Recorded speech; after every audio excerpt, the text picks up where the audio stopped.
the Cubans to realize that this is something that's got to be dealt with. Maybe not from their perspective fair at all, but unless it is discussed, unless it's offered up on the table, there's not going to be any improvement. And to what it is and what it is, that's up to them. We don't know what it'll be. We don't know if they'll do it. Right now, there's nothing. So at least if there's some dialogue and some offers, it's something people can consider. But they still assert that they have a counterclaim. Oh, they assert they have a counterclaim, and we just told them they're dead wrong. We were told them it didn't make any sense, and they violated one of the Fry rules of politics. You got to explain, and you're in trouble, you know. And they're trying to justify it, and it isn't going anywhere. And if they want change in the United States, there are a couple things they're going to have to do if they really want change. One's the political side with the political prisoners, which Dennis talked about so well. Second's the property issue to begin with. I mean, they're going to have to take those issues on somehow if there's going to be any change in the United States, if they're going to find anybody in the Congress who's willing to listen. And that's a fact of life. Yeah. You did mention some disappointment concerning the dissident community and the force that they played within Cuban society, and also had mentioned a bit about reformers. Could you expound a bit on some of the differences that you saw amongst dissidents and any of their ability to impact change in the same way some of the reformers may? Well, I think all of us had hoped to find a great deal of civil unrest. I personally hoped that there would be a lot more people unhappy enough to really want to change and throw Castro out. And we just didn't really find that. You know, in retrospect, when you look at Eastern Europe, one of the differences in Eastern Europe is the Havels and a lot of people were there, you know, and in a great many of the leadership in Cuba were either killed or driven out of that country and are in the United States. So part of the leadership that could cause civil unrest and the overthrow of Castro is gone. And Castro's been so effective in stamping out, putting in prison, or throwing out of the country any dissidents that there really aren't that many dissidents left. The organizations which we talk to are not that deep in terms of people.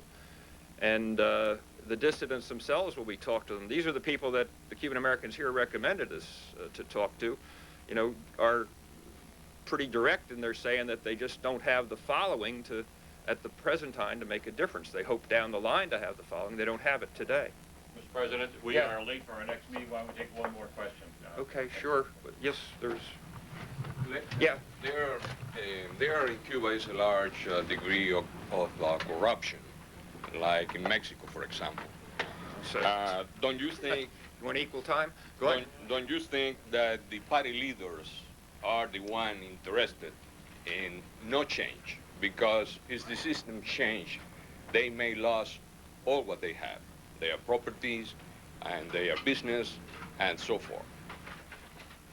Well, the question is, as I understand it, is the government, is there corruption in the government? And I think the answer is yeah. From the business people we talk to, there's a lot of problems with bureaucracy and there's corruption in it. What is going to happen after Castro? Who knows? The only thing that we're trying to do is to help that process and hopefully build a civil society with enough people who are turned on to freedom and free enterprise and these things that it could be a different society down there, because it's a wonderful bunch of people. You know, Cuba's a beautiful country, they're wonderful people, and we think they should have a chance, but under Castro, at the moment, there is no chance. Well, thank you for the time, and we certainly appreciate you coming. You mind if I was the Voice of America for 10 seconds? Oh, are you? Good, good. Yeah, I'm very good. Yes, how are you? Nice to see you. Lou? Oh, Taylor Cole. Yeah.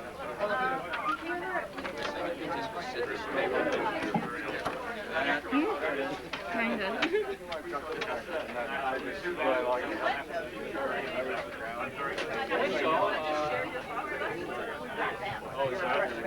We were told ahead of time. Oh, really? Well, I've been away. Yeah.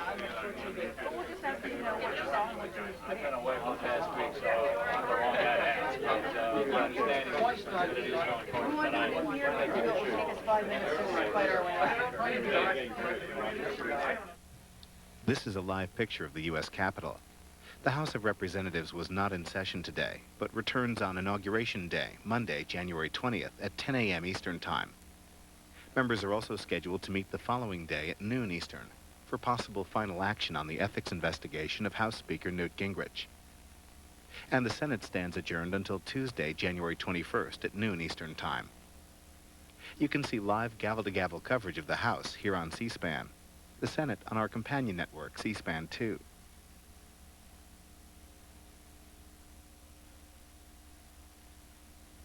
Next, Chinese President Jiang Zemin. His New Year's address to the people of China was recorded on New Year's Eve. It's a little over 5 minutes.